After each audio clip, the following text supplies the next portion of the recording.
Welcome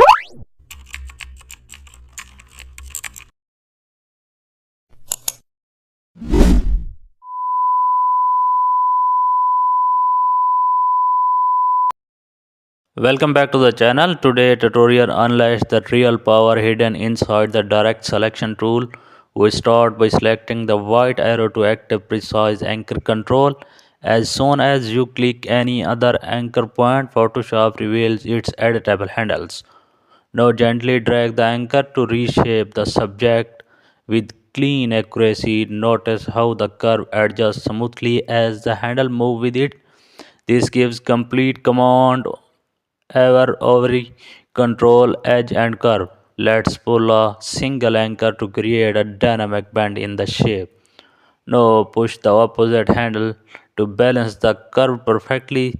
This technique helps you fine tune shape symmetry effortlessly. If the shape feels too stiff,